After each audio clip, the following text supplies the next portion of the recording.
Good afternoon. Good afternoon, everyone. Welcome. We're so glad to have you with us. My name is Angela Birch-Acketry, and I'm with the Early Learning team at the Hunt Institute. For the benefit of those who may be joining us for the first time today, the Hunt Institute is the creation of our founder and namesake, four-term North Carolina Governor James Hunt. We serve as an education policy support to governors, state legislators, and other state level elected leaders, and we cover the full spectrum of education policy, from prenatal and early education through college and career. In this early efforts series, we focus on the early childhood portion of that continuum. Before we begin, just a few quick housekeeping items. Later in the hour, we will have a Q&A period. We want to share your questions with the panel. You can contribute a question using the Q&A function in the Zoom toolbar, most likely at the bottom of your screen. We are also have this session closed captioned, so you can access that in your Zoom toolbar as well. And finally, we are recording this session. It will be posted on the Hunt Institute's YouTube page in the next few days. So you can find it there. Just search YouTube for the Hunt Institute, and you'll see the Early Efforts series. Early literacy doesn't just start in kindergarten or even in preschool. Components that impact a child's proficiency begin with brain development and can be supported in every ecosystem in which a child and family exist. Today, we will have a discussion about what early development brain science teaches us, about when early literacy begins, as well as conversations with the folks you see on the screen about innovative literacy initiatives to explore how states can best support the literacy development of young learners. So the folks I have with me today are Callee Boulware, who is the Regional Executive Director of Reach Out and Read. We have Aruna Gilbert, who is the Executive Vice President and Chief Program and Policy Officer at the Early Learning Coalition of Palm Beach. And we have Dr. Miriam Sharifian, who is the Executive Director of JMU Care and Associate Professor at James Madison University. Welcome to our panelists. So glad to have you here. Thank you for taking the time. And we're going to get started. And my first question is for Callee. Callee, Reach Out and Read works to encourage reading at pediatric appointments. Can you explain why it is so critical to begin this service at such a young age? Sure. Thanks so much for that question. So, Reach Out and Read is really built on the very special and unique opportunity that exists through the relationship that families have with their primary care providers and setting. So we like to say that as a tier one sort of public health intervention, the Reach Out and Read model is a critical tool that supports clinicians and providers, but also a resource for families during that very unique touch point of the well visit, of the pediatric primary care visit in those early years. Children and their adult caregivers are supported really often in these first 5 years of life. Some of you may be in this phase of life, others of you may remember or have experienced it, but there are roughly 14 to 15 touch points with your primary care provider for those checkups in the first 5 years of life. So there's a lot of frequency and repetition, very specifically in those first 3 years of life, that makes the Reach Out and Read intervention a really great opportunity to wrap around children and the adults who are caring for them. Additionally, we know that the brain is developing so rapidly in these first 36 months of life specifically. And this is also a really special time when families are figuring out how they're going to bond. What are the routines that they're going to create? And the creating of these, sort of relational moments together, the way that they spend time together is really going to be a bedrock for how we can help to support children and the adults in their lives and thriving. So, by utilizing this sort of public health approach to early relational health in their work, providers sort of help to improve the care of children across their entire lifespan and refocus on the things that are really mattering the most, which are healthy, positive child developmental experiences, right? And we do this starting in the very first days of life. Reach Out and Read, as I said, has a very unique opportunity to reach most all children in any given community. There are really no other touch points that can serve sort of at scale all children and caregivers across a community. And we can do that through the primary care setting. Additionally, we know that studies show us that really the social drivers, including the presence of those safe, stable, nurturing moments that we know are so important, have a really substantial impact on health. So, more than 80% of our health outcomes are really related to these social drivers, and only 20%, they say, to our physical body. So, Reach Out and Read is an evidence based strategy, really designed to help address these critical components by supporting all of those social drivers and the development of those relationships and that feeling of security and stability and safety starting at the very first days after birth. I would like to see us start prenatally. You've sold me there if that no questions in the chat already. Reach Out and Read as a fan. But as of right now, we're starting at the very first visit after birth. And so finally, the last thing I want to add about why this is critical so early is that it's important to use these moments to really build and bolster and focus on the strengths of families, really helping to build confidence in parents and caregivers. Parenting is hard work, and to be told by your provider, who you really trust and who you know understands what you're going through, that you are the most important thing in your child's life. Your voice, your eye contact, your attention, your snuggle, that is what you need. And just as you are enough. And to sort of launch into a partnership with your child's healthcare provider to build on the strengths of your family and help to sort of envision and dream for the life that you would like to build for your child, that is a very powerful thing to give to parents and caregivers. And I believe that that confidence and that focus on strength also really helps to change both education and health outcomes for children and families alike. So the earlier we do this, the better. There's no time to waste.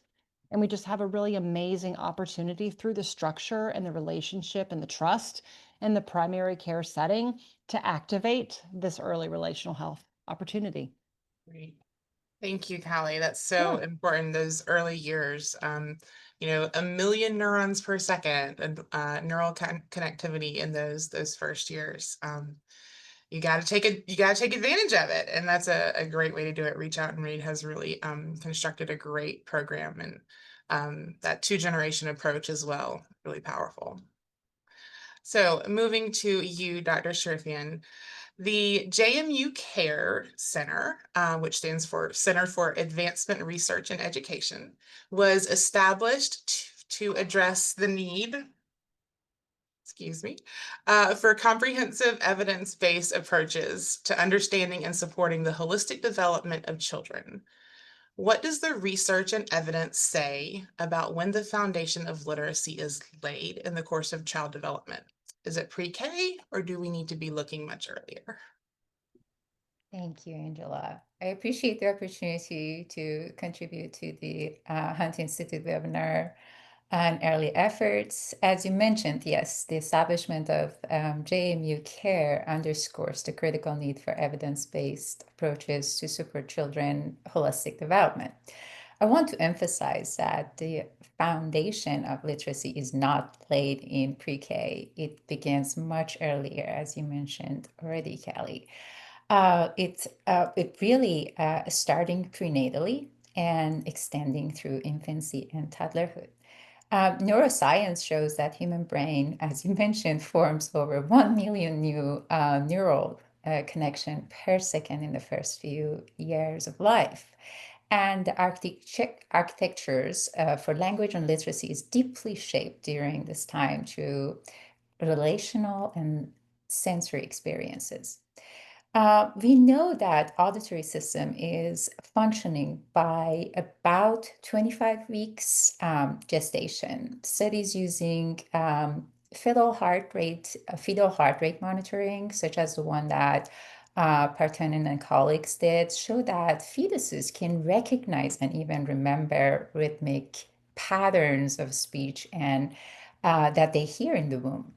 We always hear that, but maybe it's not really clear that we ask pregnant mothers to speak with their babies, and we encourage them to read books and talk to them because we believe that they can hear. So studies at very old time demonstrated that newborns show a preference for their mother's voices and for familiar passages to them during the pregnancy. These early exposures are really not incidental.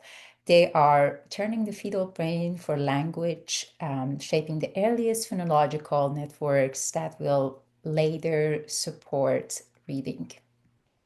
The first year of life, 0 to 12 months old, are the period of extraordinary neural development, over 1 million synapses forming every second.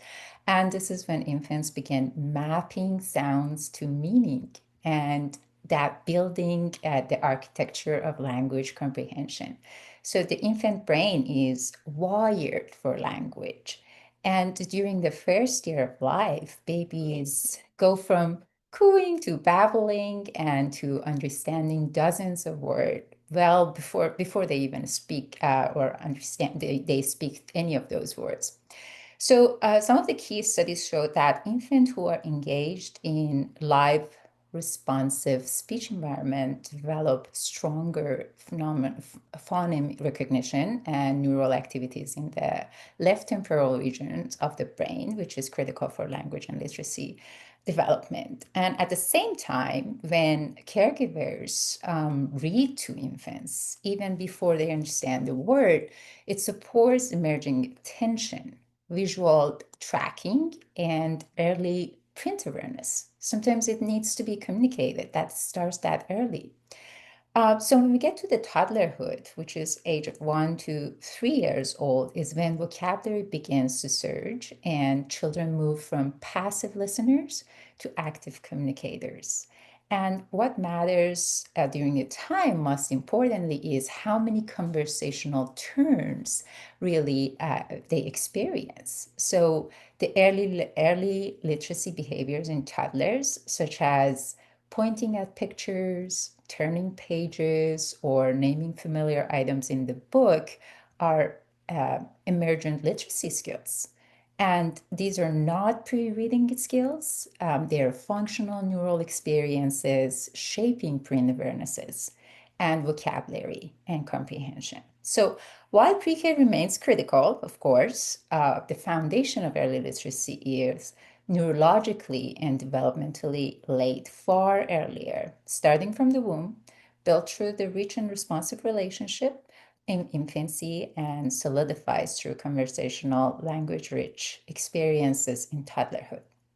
That's why in JMU Care, we really emphasize in interdisciplinary approaches to support families and caregivers and educators, especially teachers, that from the very early beginning in the infant classrooms, in the toddlers and pre-K classrooms, because by the time that children enter the preschool classroom, the groundwork for reading has already shaped by years of brain learning development. Absolutely. Thank you, Dr. Sherfian. That was feeling very connected with your response. I have a 2-year-old little guy at home, and so our book time is full of pointing now. It used to be, just looking at books, listening to reading books. What's that? What's that? What's that? Just adorable.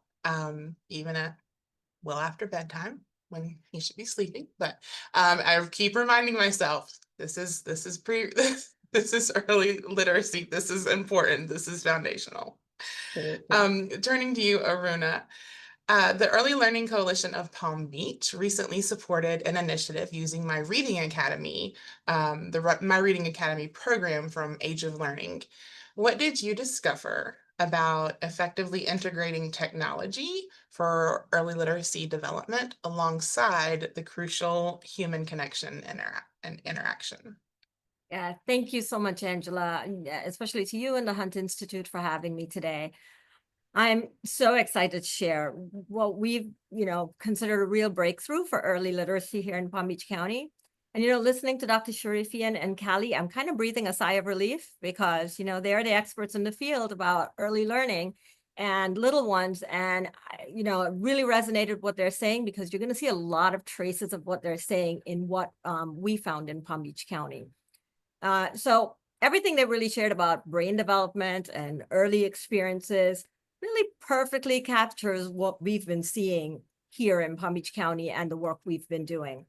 So let me give you a little bit of context about Florida and what we've been doing here. So we offer universal pre-kindergarten through our voluntary pre-kindergarten program and serve it through what we call a mixed delivery kind of model, right? Families can choose whether they go to public, private, or faith-based providers. And at the Early Learning Coalition of Palm Beach County, we oversee this locally, supporting quality, engaging families, and ensuring that there's accountability with that. We're talking about one of Florida's most diverse counties with over 10,000 voluntary pre-kindergarten students being served, and families speaking dozens of languages, communities with vastly different access to opportunity. And regardless of all of that, right, the investment in curriculum and professional development, community engagement, you're probably wondering, what were our kindergarten readiness rates? Well, what we saw was that, in years past, it was really stuck. It was stubbornly staying there year after year, hovering around that 50 to 60%. And as though that was not enough that we were having that much issue, then COVID hit. We all know what happened when COVID hit, right? There was just massive disruption in learning. And it really started to amplify the challenges children were already facing. And, our CEO had just met with Age of Learning, and he came to us and he says, well, what about this?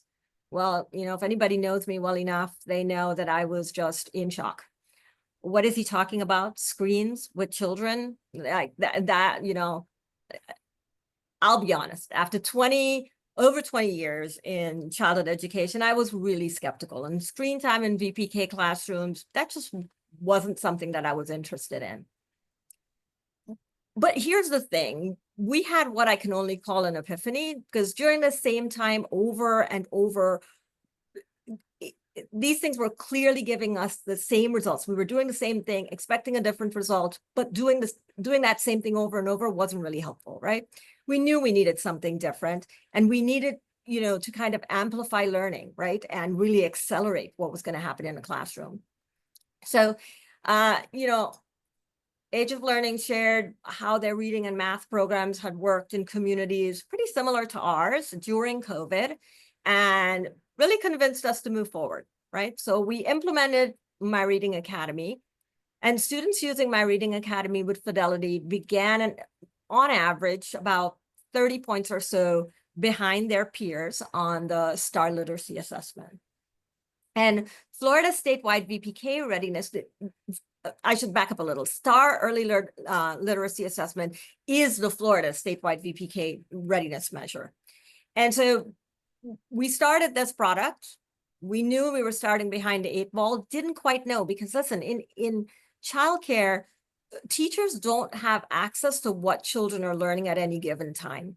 They're throwing a really wide net and hoping all those fish are in, right? So we weren't sure what to look for. But by the end of the year, right, 80% of the students using My Reading Academy were ready, compared to only 63% of their peers. And across all performance levels, from those furthest behind to those already nearing readiness, students using this product were more likely to be ready for kindergarten and showed greater average growth. It was just astounding information that we were receiving, and the growth was just amazing. So on average, students using the program gained an additional 4 months of literacy during that school year alone.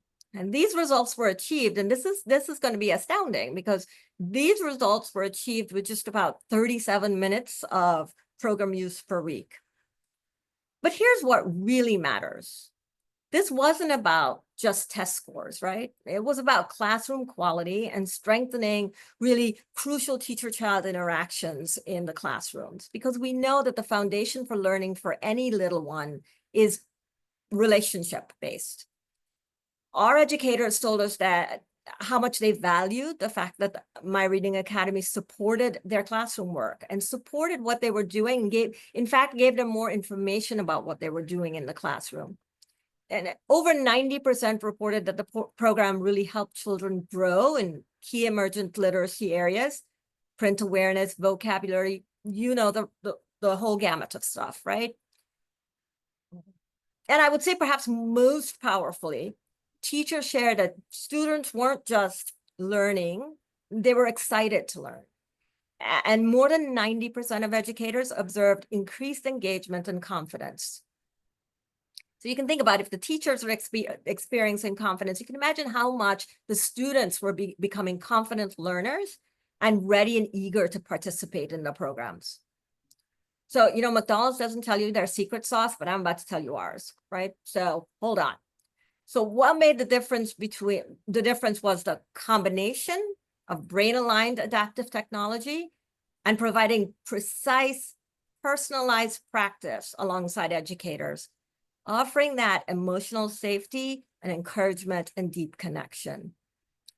We know early learning happens in relationships, and technology can enhance that learning, but it cannot replace human connection, right? Which is really the heart of what we do. The formula for change was discovered in PAMICH that formula wasn't just magic.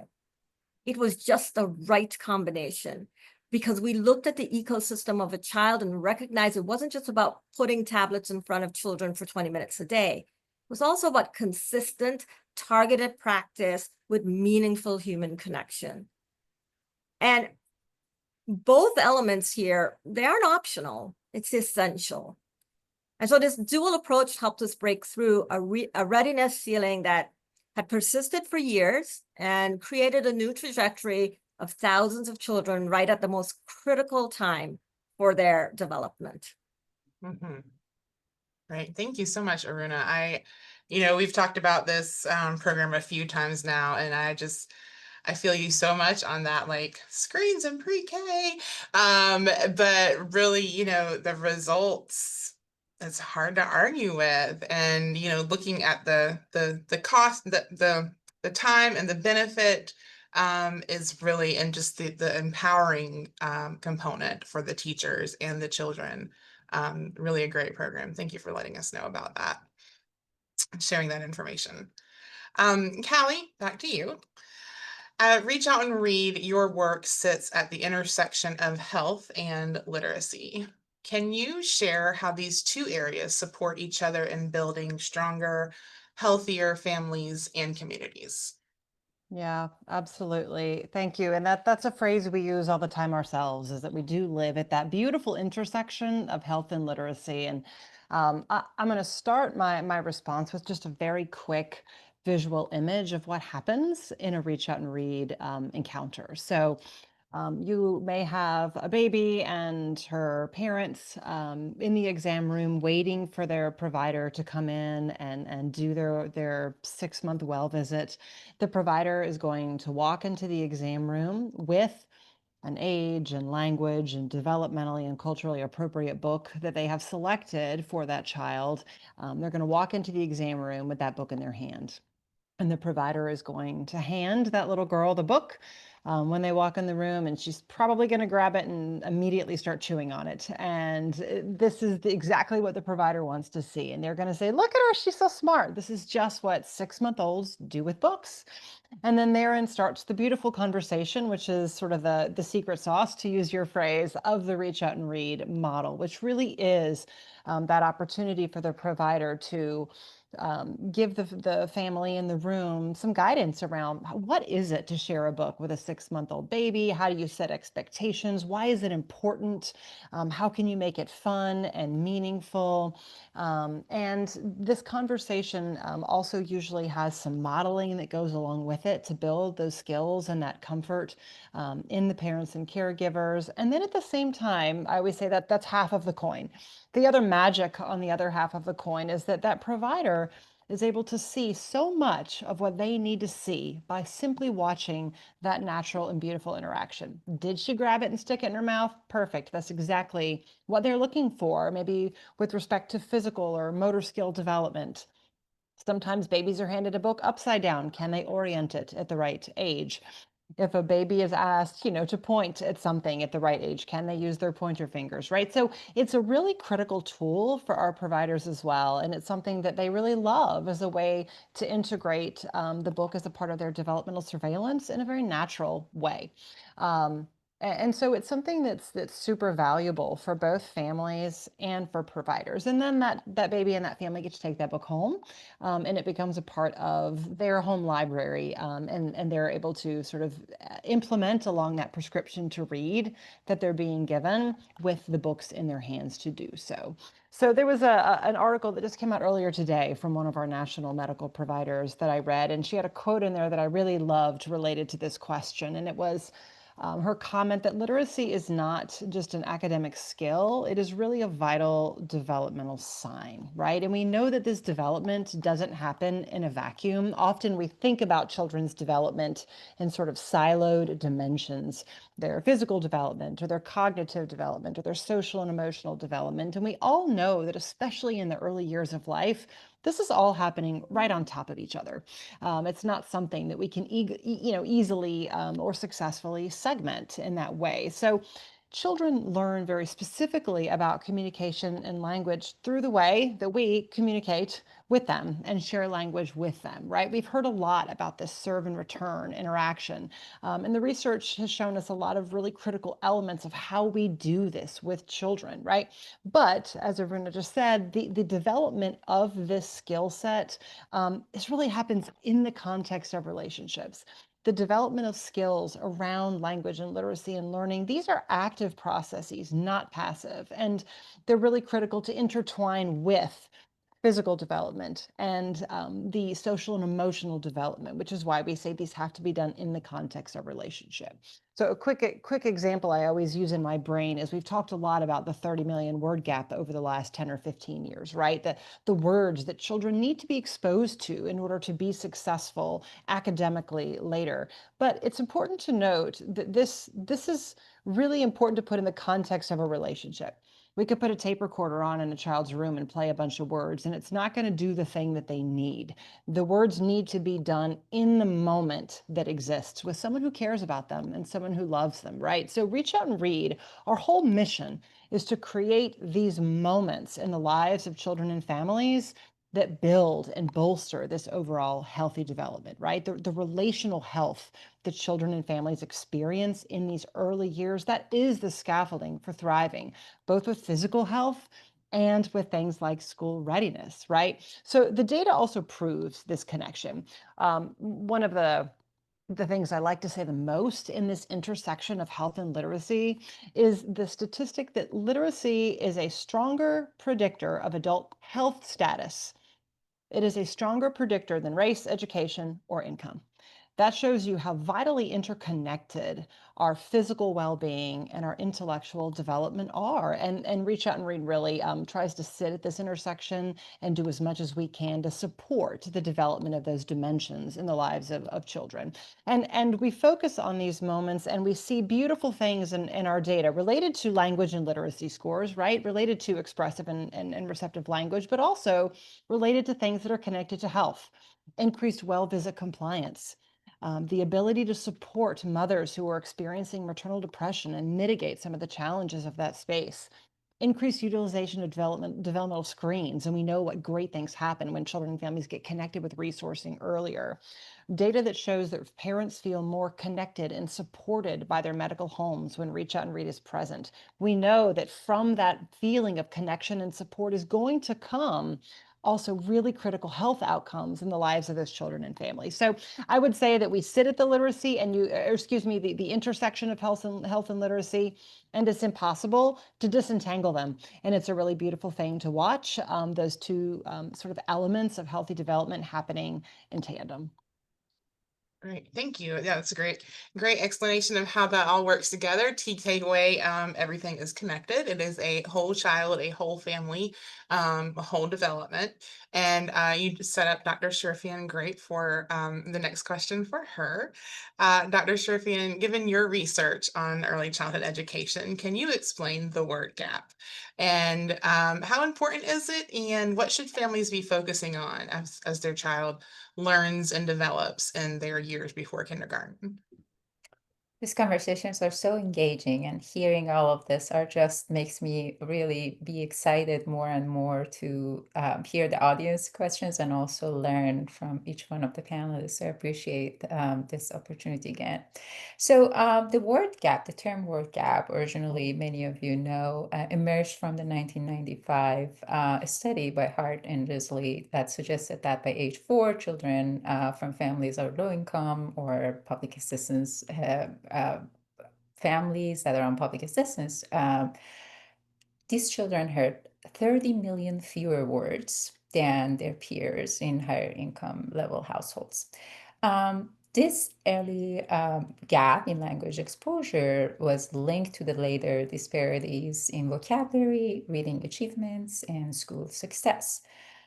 But nearly 30 years since, as we heard it, what Callie was mentioning, our understanding of word gap evolved, not only in terms of quantity, but in terms of quality, context, and interaction. More recent research, particularly in the field of neuroscience and developmental psychology, has reframed the issue.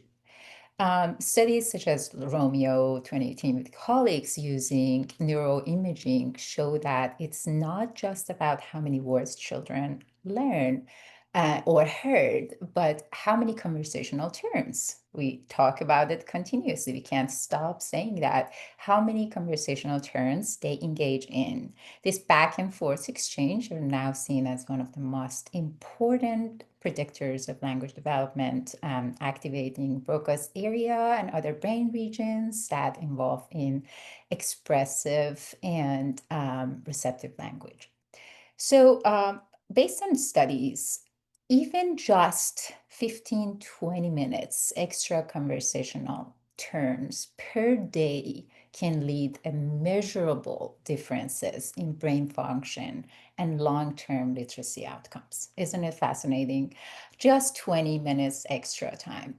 So the word gap is not about deficit in families, it's a reflection of that inequality in access to time, resources, and systems that supports early learning.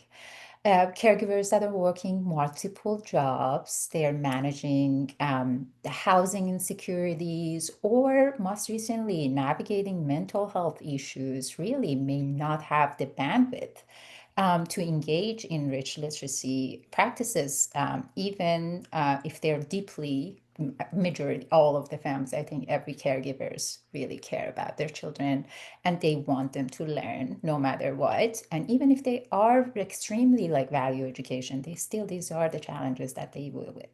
This is why this is really critical for policymakers to really move beyond blaming families and instead just thinking about creating a system level solution and build a language rich environment everywhere. One of the really important practices for us is emphasizing that language rich environment should be everywhere. Where the child is, language rich environment should exist, which is homes, and with Callie saying, clinics, childcare centers, parks, streets, libraries, everywhere. We need to be super intentional about that. So, what family should focus on?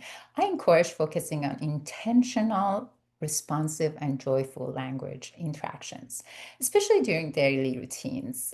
Some of the evidence of that research evidence that supports family engagements are talk with, not at your child. That is really important. So invite taking turn, even with infants. And this is sometimes comes not naturally. You're like, you just talk at your child, at your baby, and you don't realize it. It is a turning take, and infants can communicate with you that serve and return here is, again, comes to the play of brain architecture. Name and narrate of your environment for family is really important when you're taking your child for a walk, or when you are eating in a restaurant or at home, when during the mealtime, one of the most critical times. During transitions, that builds a context-rich vocabulary for children. Of course, read aloud in daily routines, really important. Books are powerful tools, and but the key component here is don't worry about teaching reading. Focus on enjoying stories, asking questions, and connecting to your child's experience. And I think one of the important parts also valuing all languages. So multilingual families should be encouraged to use their home language very confidently. Research shows it strengthens cognitive flexibility, builds identity, and both of them are connected with literacy outcomes. So the word gap, in its truest form, it's really not a gap in parenting, it's a gap in opportunity. So families are powerful language partners, and when supported with resources, time, and culturally affirmation practices, they can really lay a strongest foundation of lifelong literacy, starting before pre-K, from the very, very early that we discussed during this wonderful engagement discussion. So this is what I think, and I believe there's so much more to unwrap here, but to keep it short, I think at this point we need to really emphasize that it is a gap in opportunity. Exactly. It's a perfect description, a gap in opportunity. Again, just one of so many examples of families can do what they need to do, and families know how to support their children the way that their children need to be supported if the families are also supported to be able to provide that environment. So thank you so much, Dr. Sherfian, for that explanation. Back to Aruna. As your work extends beyond pre-K, how are you aligning instructional practice, technology, teacher and family engagement to drive better literacy outcomes? Yeah, so when I think about the work we're doing in Palm Beach County, and I'm thinking about alignment, I really think about how we're extending across our entire early learning ecosystem, right? And so that requires really intentional alignment of every component that drives literacy outcomes. Both Callee and Dr. Sharifian talked a lot about those components that really accelerate learning and literacy. And so intentionally looking at all of those pieces, making sure that it's wrapped around that relationship piece, and making sure that the whole community is engaged in a child's literacy piece. So though my space is really in early learning, right, that our whole early learning world, we know that what happens in early learning creates a ripple effect that we'll see in kindergarten, third grade, and beyond. And knowing this shaped every decision we made. We made a strategic decision to provide the same My Reading Academy program that I spoke about earlier, coaching, implementation supports to every voluntary pre-kindergarten program in our community. So for us, it wasn't just about access, it was really about creating coherent learning experiences across an entire county.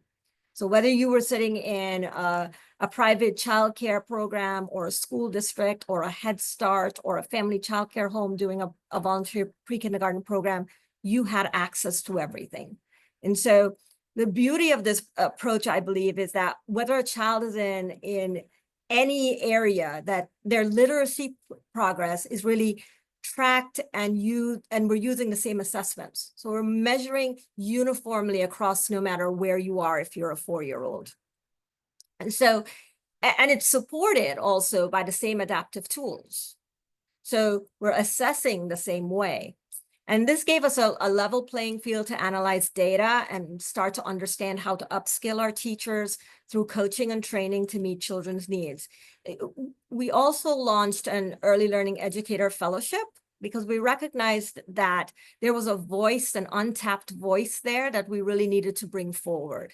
And so we brought together 12 educators and directors through a really structured curriculum that included opportunities for interacting with legislators and county officials to really learn about policy making, right?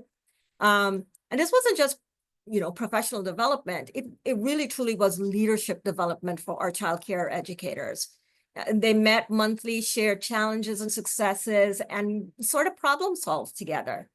So coupled with the coaching support, they learned about implementing evidence-based practices, advocacy, sustained professional development that really started to build confidence and then competence, right? So when our teachers understand that why behind the work and feel empowered to advocate, the impact starts to extend way beyond classrooms. The other component of that ecosystem is family engagement. Both Dr. Sharifian and Callee talked about that. And so our family engagement approach moved beyond what we would consider traditional parent involvement, right? To really comprehensive literacy engagement that met families where they are. We held things like pop-up literacy events in parks and neighborhoods and community centers. Looked at, we're integrating what's happening in the classroom, in the home, and in the community. So that, because we know that learning is a relationship-based space, we want everybody involved in driving literacy for our children. So really showing families how to reinforce the same literacy concepts that their children are learning in their pre-K sites. And this really created powerful consistency, right? Whether you're talking to a teacher at a district site or a provider at a private center, or even meeting us at a community event, you're hearing the same research-based message about supporting literacy development.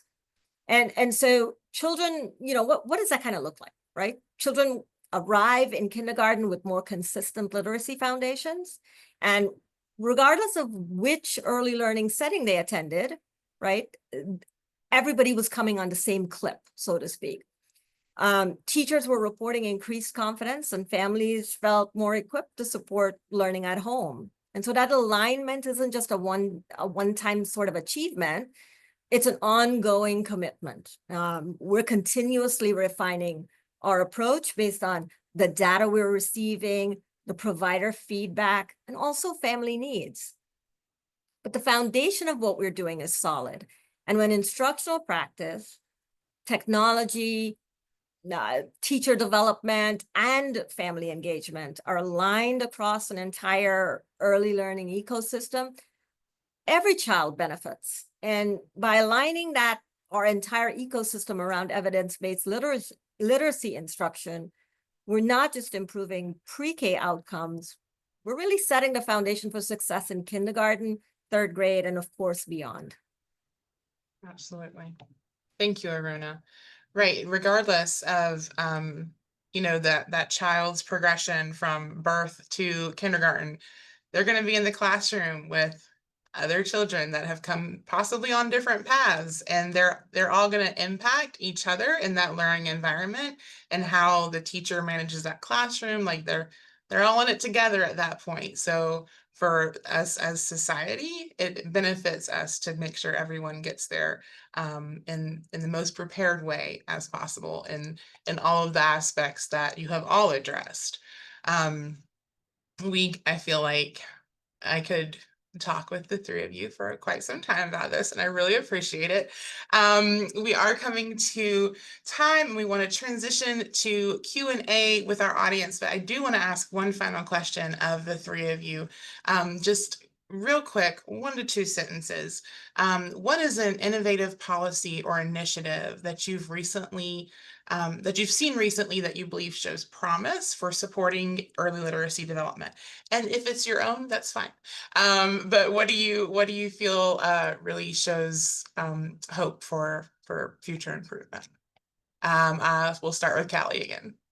Sure, sure. I'll be super brief, but happy to talk more about this with anyone else offline that wants to. I'll give the example here in North Carolina of some of the early well priorities and work. And then nationally, that can be seen in some really exciting policy work happening with the American Academy of Pediatrics and Bright Futures guidelines and some Medicaid strategies and things related to the integration of early relational health practices and programs and things into the primary care setting, which includes Reach Out and Read, but it also includes other partners co-located with us there, Healthy Steps and others who are really focusing on supporting families in that early relational health work in those early years of life, which will be that foundation. So there's a lot of really great things happening in that space and exciting to watch. Great. Thank you, Callie. Dr. Sherifian? Yes, I'll be brief too. I'll try. So as Callie mentioned, there are so many beautiful things that are happening in our country, and I do see a lot of results, at least number-wise. You see from Alaska and Mississippi, so many great things that are coming out that we can learn from them. But I'm a big advocate in global engagement and learning from the best practices around the world. And I really see a lot of emphasis on music education and the impact on language development and phonological awareness and reading skills in young children. So I see a lot of practices around the world, especially in Scandinavian and Nordic countries, that they do embed music education into their curriculum, and it is part of everyday learning in early childhood classrooms. That I do see a lot of promising in that practices, and I believe that we should highlight that in our early childhood settings and teach families that they need to really include music into their daily routines to help children with their language development. Absolutely. Love that. Aruna?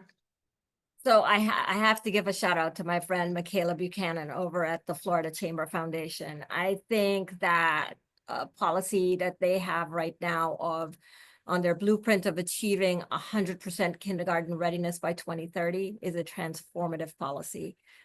It really truly addresses our most critical educational challenge, and the fact that businesses are coming together and understanding the science of literacy and understanding how the brain functions with children, and that it's a critical piece is really exciting. So I would have to say that that would be the policy I'm leaning on at this point.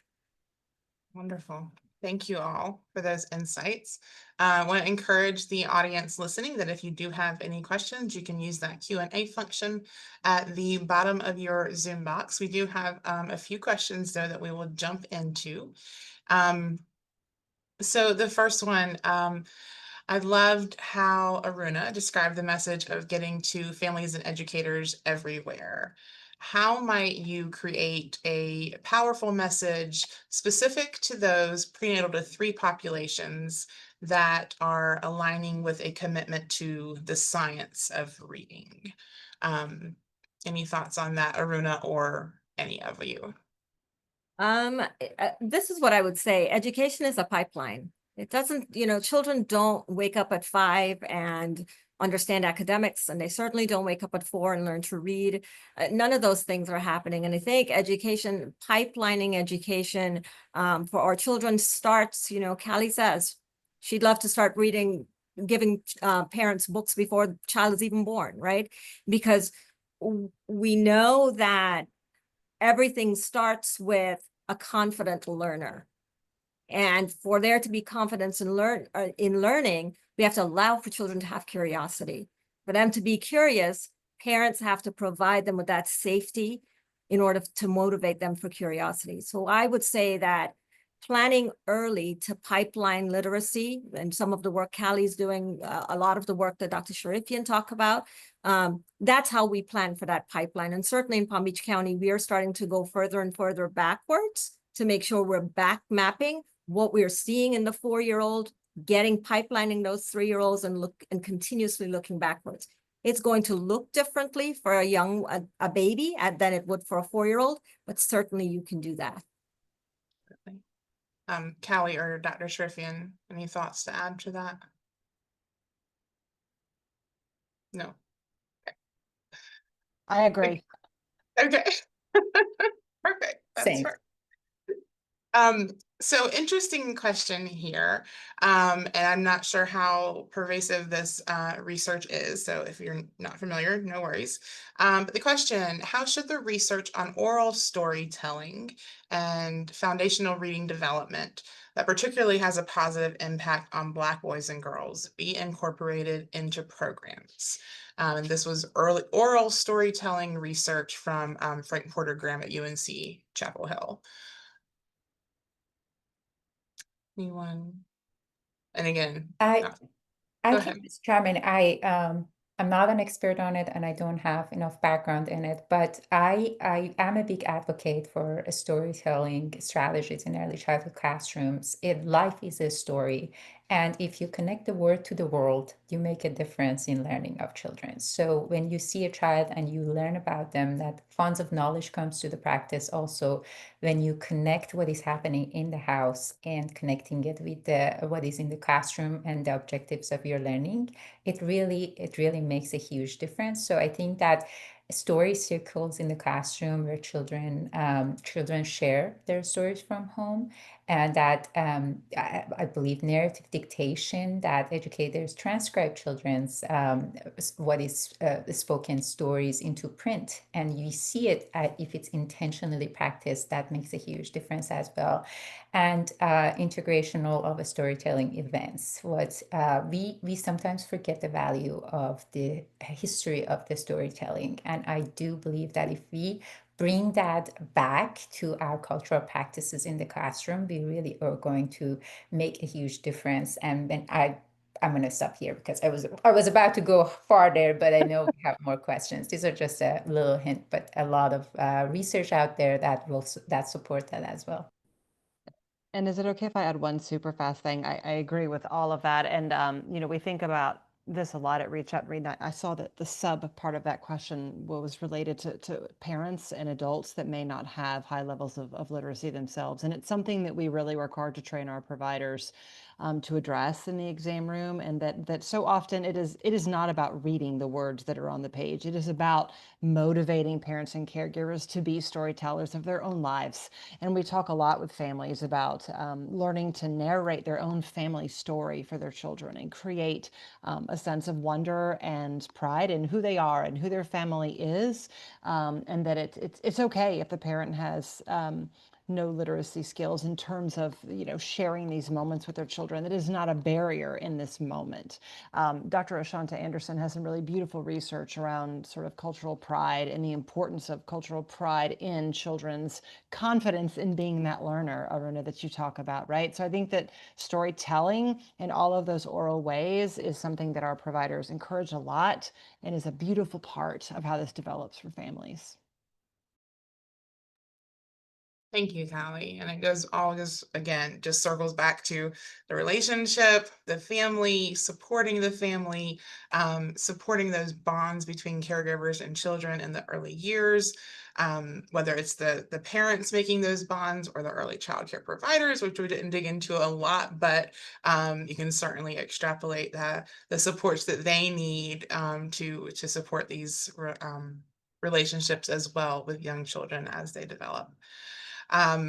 Thank you both. I'm looking to see if there's one more brief question that we could answer. There are some questions about resources that I can pass on to the panelists, and we'll get that information. We'll share out the link to the recording and some key takeaways and some additional resources in about 2 weeks after the webinar. So with that, yeah, these rest of these are a little deep, but we'll pass these on and see if the panelists have any additional thoughts to share. But for now, we'll go ahead and wrap up. Thank you so much again to our panelists. Like I said, I could really spend a lot of time talking about this with the three of you. Thank you so much for really a great explanations and just illustrations and examples of how important this foundational growth is, starting again prenatally. Literacy does not begin in kindergarten, not pre-K, not three. It starts at the very beginning. The foundations are laid in that brain architecture, and it happens through so many experiences that children have in those early years. All those neural connections and synapses firing.